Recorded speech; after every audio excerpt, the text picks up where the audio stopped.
All right. Just one more second, Paul. We're just getting everything all lined up here. See, this is Yeah. what happens when you. I'm sorry, I shouldn't have bothered you. My No, bad. you can. We just have to have the conversations in here. My bad. No, it's great. I'm glad you come. Thank you for, Oh, I totally. Thanks for asking. It'll be Broadway to North Shore. I'll probably forget it by then, but you know. What? Hoy. It's like, just gotta think of like the cat or dog puking or the hairball. Hoy. Hoy. Yeah? No. Okay, I think we're ready. We're totally been recording. We're live. Okay. It's 6 PM. We'll call the meeting to order. Abby, can you take the roll, please? Commissioner Hoyman. Here. Commissioner Wagner. Here. Commissioner Steeler. Here. Commissioner Stedner. Here. Chair Gerard. Here. No note for the record, Commissioner Young is absent. All right. We will, next on our agenda is the oath of office for Andy, if you want to come up.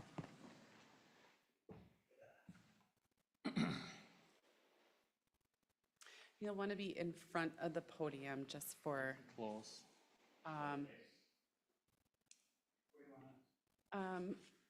Pull turn this way, Andy face me. And then that way at least, then Andy can be seen on. You're great.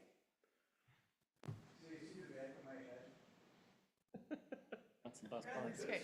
It's actually kind of profiled for both of you, so.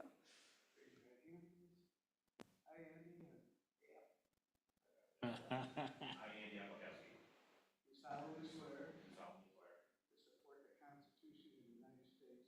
Constitution of the State of Minnesota. And to discharge faithfully. The duties of the planning commission for the city of Forest Lake, Minnesota. To the best of my judgment and ability. So help you God. Welcome to the planning commission. Our newest arrival. Come on up. Congratulations. Thank you. Welcome aboard. You're not retiring anytime soon.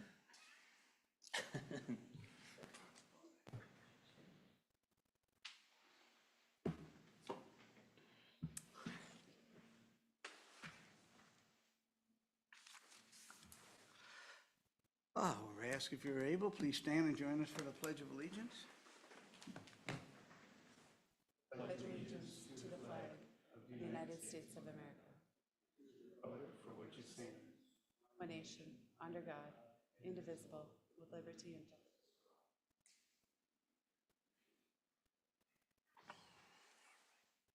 Andy, if you open up that laptop, it should be right set up for you on the agenda and everything. Bounce around a little bit.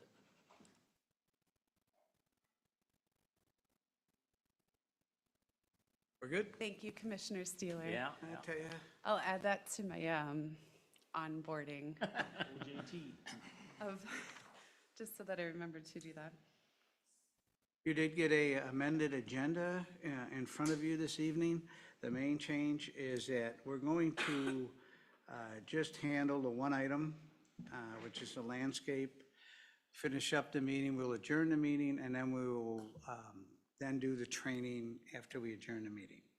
So that's pretty much the basic of it all. So with that, the chair is looking for a motion to approve the agenda as presented or with changes. So moved. I got a motion, I have a sec, do I have a second? Second. I have a motion and a second, it's a non-debatable motion. All those in favor signify by saying aye. aye. Opposed? Abstentions?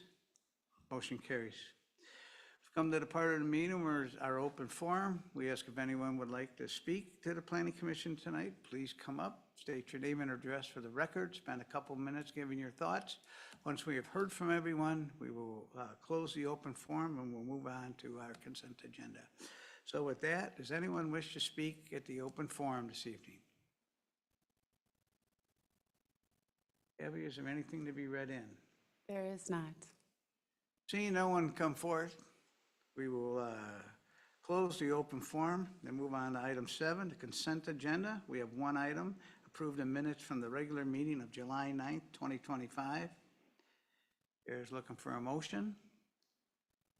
So moved. I have a motion. Do I have a second? I'll second it. I have a motion second. Any discussion on the motion?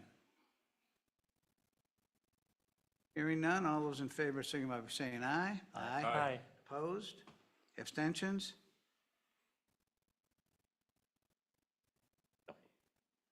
I mean, yes, sorry. I didn't say it loud enough, sorry. All right, we'll move on to item 8, regular agenda item. We only have one. It's a landscaping regulation for ordinance number 757 and 758. Abby, are you presenting?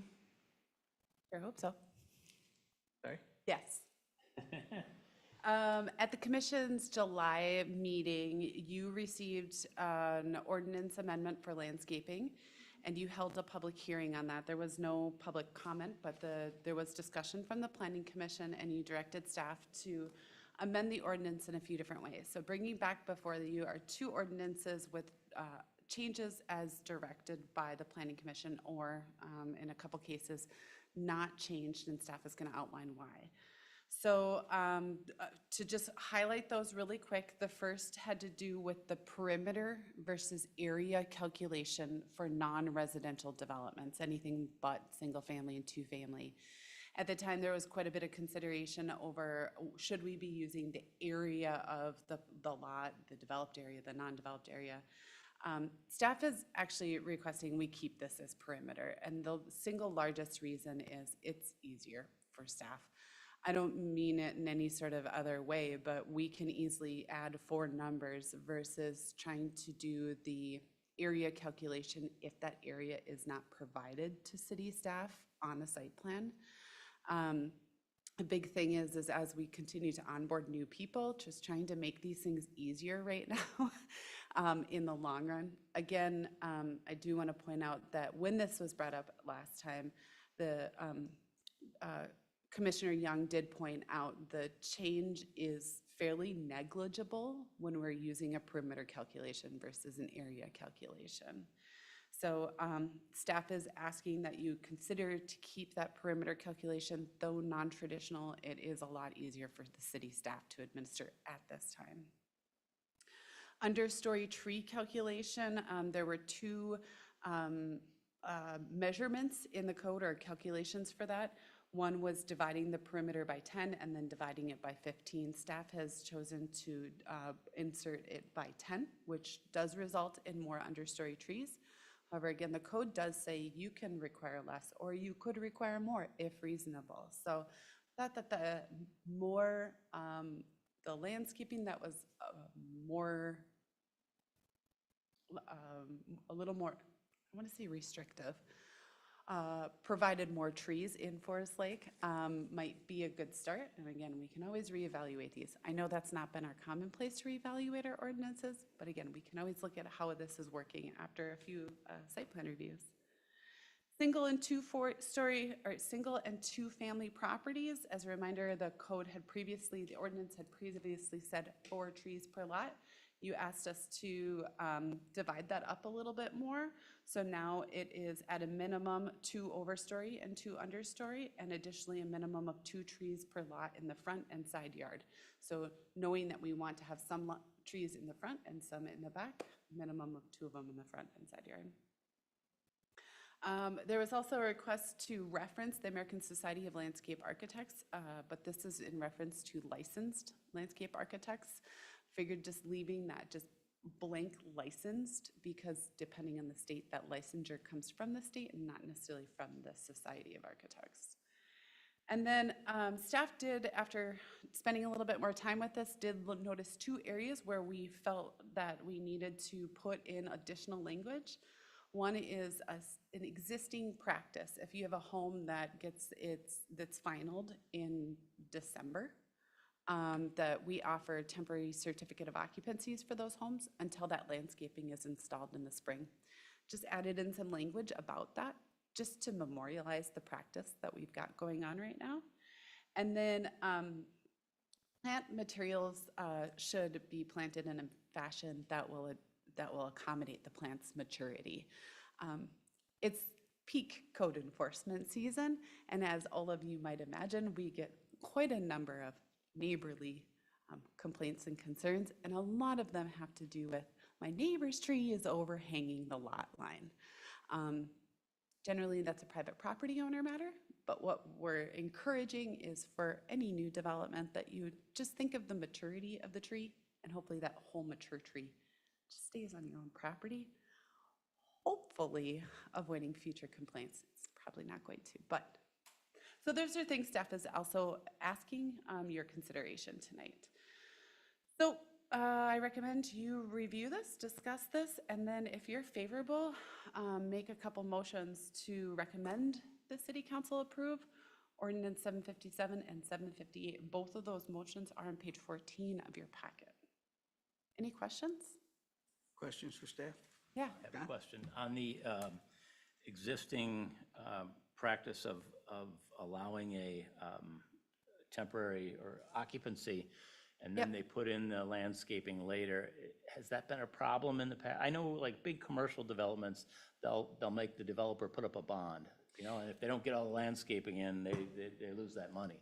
And I don't know if the city does something like that, or if. We do for both residential Okay, and you do. commercial. Okay. So commercial will always be governed by having a site improvement agreement and either a letter of credit, a bond, maybe even a financial deposit. New single-family construction also is required to put down a deposit that covers, it's an escrow deposit that will cover grading, landscaping, all of those things. And yet, we generally don't have a problem with the putting in of the things later on down the road. But we wanted to at least memorialize what we've been doing. Sometimes I've found that we have practices that are not well vetted in our ordinances or well authorized in our ordinances, and where we can better align our permissions with what we're, I practice is good policy. Other questions of staff? Debbie, I only have one. It has to do with page 16. 2I, two I's.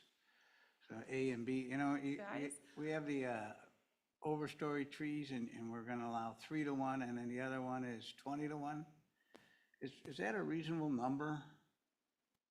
So what this does is this is allowing for a plant equivalent. So up to 50% of overstory trees you can use for ornamental trees.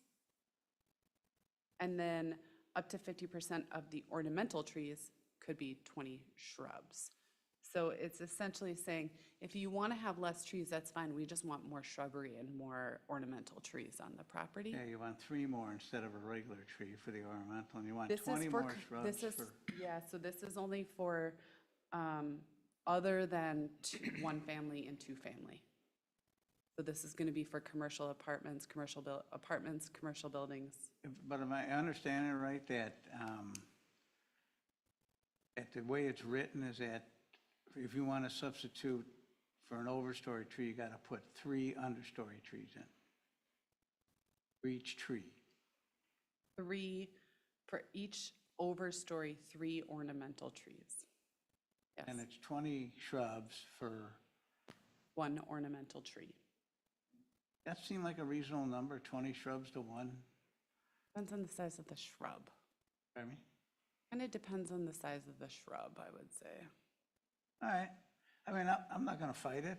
It just seems like a lot of shrubs. It does seem like a lot of shrubs, but the one thing I will say is the way the ordinance is written, you have discretion to ask for more or require less without variances. So I think the idea is, let's put in what our standards are and let's see how this works.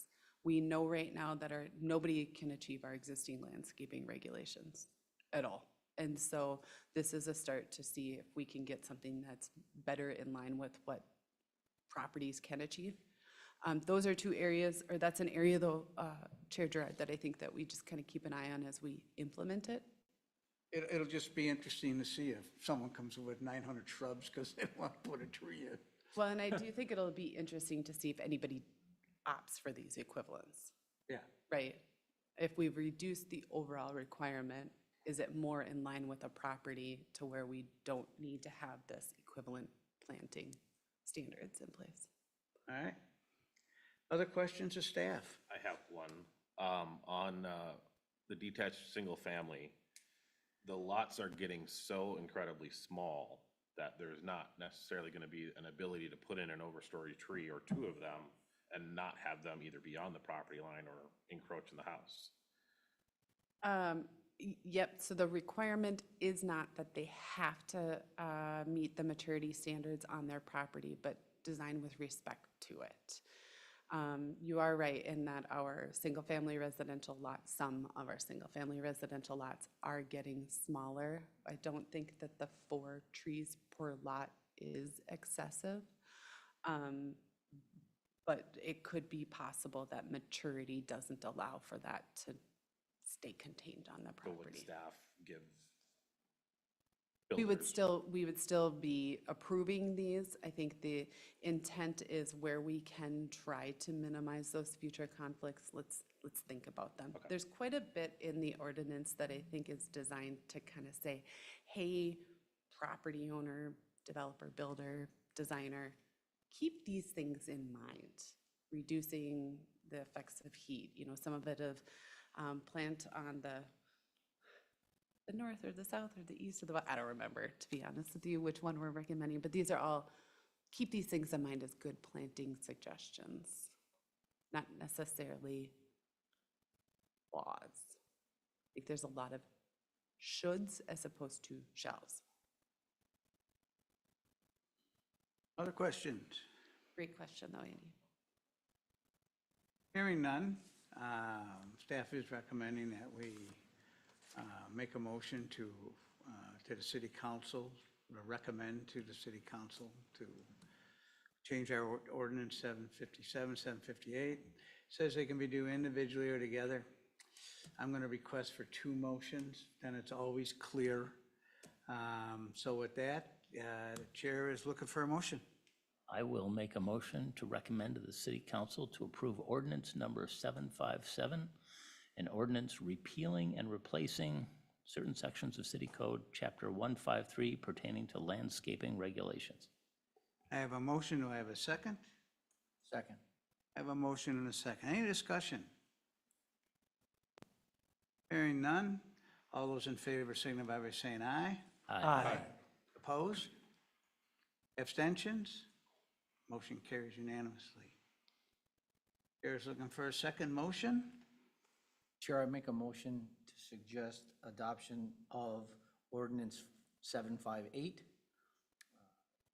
Ordinance amending the title, X5, chapter 153, section 153.074, and the rest pertaining to the landscape regulations as written. I have a motion, do I have a second? I'll second it. I got a motion and a second. Any discussion? Hearing none, all those in favor signify by saying aye. Aye. Opposed? Abstentions? Motion carries unanimously.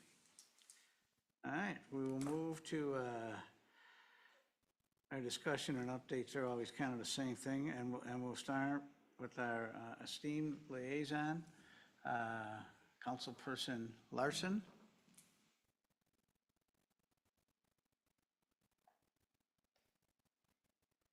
Good evening, Mr. Chairman and Commissioners. We've had some council meetings with some discussions. However, there's not been too much stuff, especially since you folks haven't met for over a month now pertaining to things. So I don't really have anything to pass from the council point of view to you folks as far as that goes. So unless Abby has something to enlighten me with that I might be forgetting or missing. At the moment, no. Okay. But I'd be happy to answer any questions of you folks if you have any. Questions? How's the budget coming? I might as well ask for Susan. Okay, Susan. I think we're doing okay. We're kind of pinch hitting a couple of things. I know our public works facility is a big topic of discussion.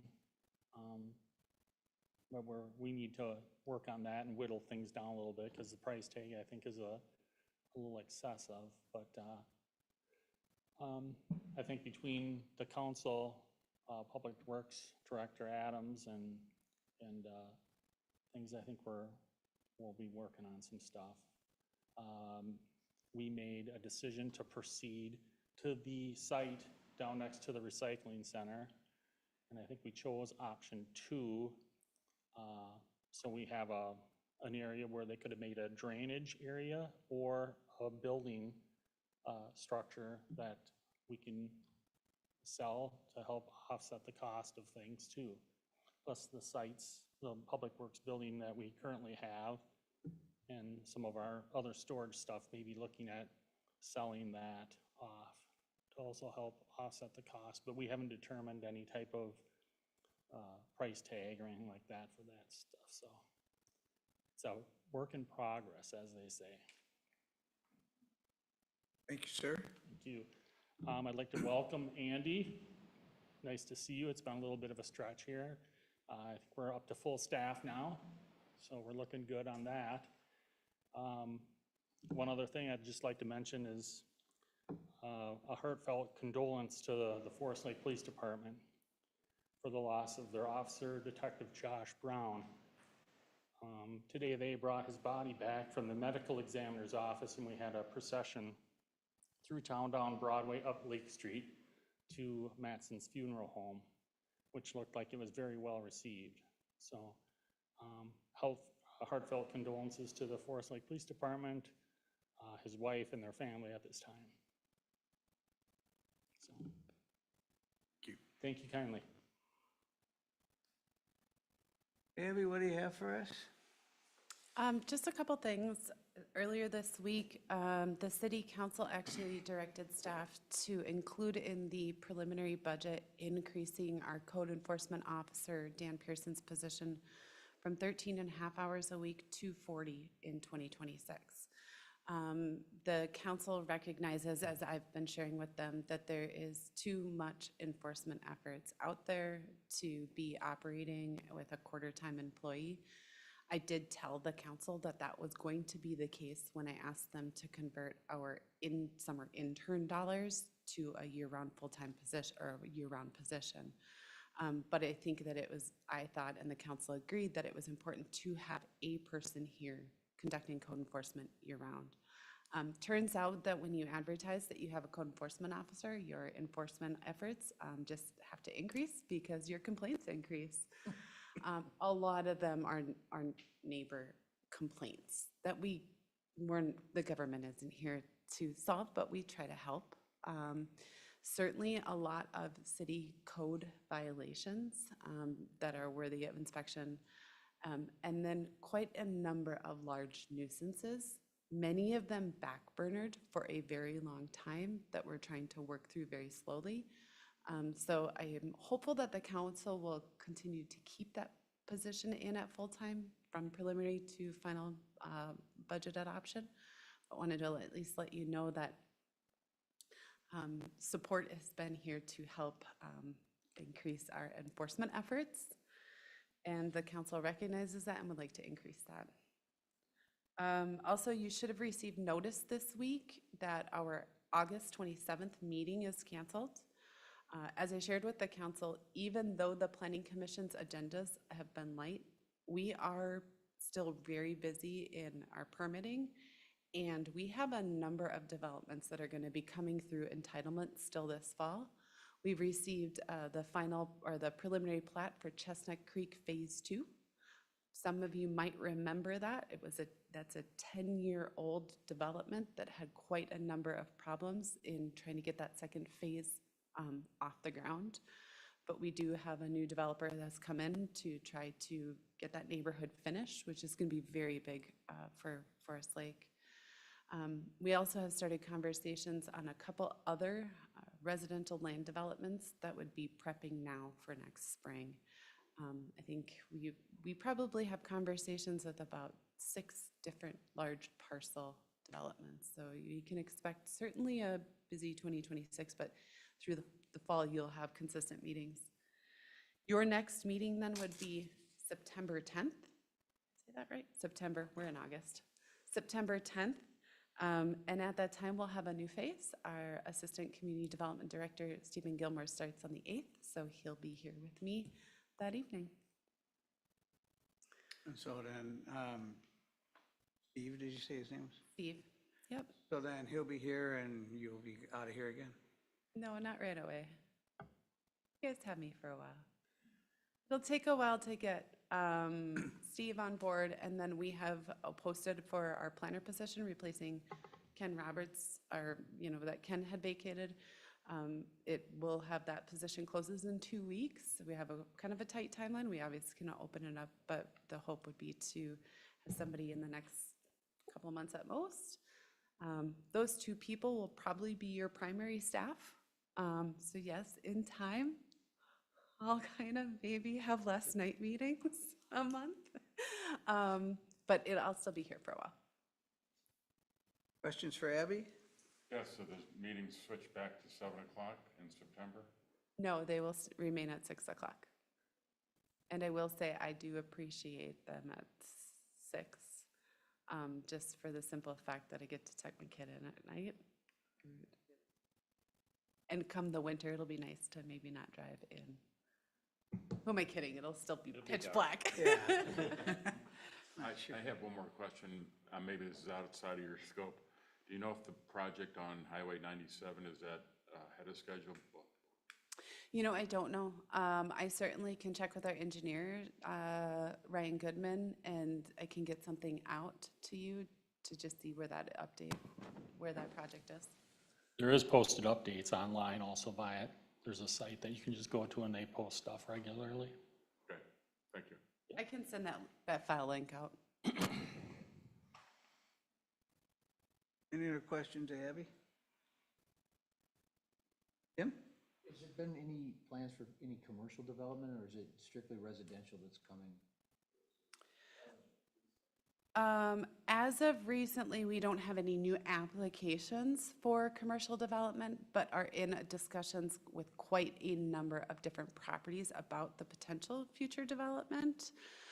Nothing even at a pre-application level yet. One of the challenges is just part of it has to do with the road construction. Some of the sites that we're talking about are along Highway 97. Forest Lake Garage condos. That one will be coming forward. You'll be seeing that one in, I believe, September. So there is some non-residential, but I was thinking more retail. So it's a little bit of mix. I like how I started out by saying no, and then I ended with yes. Andy? Killing it. No, I don't have anything to ask. Dan? Nope. Jesser? Nope. Martin? I'm good. I have nothing else to add. So with that, the chair is looking for a motion to adjourn. Motion to adjourn. I have a motion. Do I have a second? Second. It's a non-debatable motion. All those in favor signify by saying aye. Aye. Opposed? Motion carries. Thank you all for your service this evening.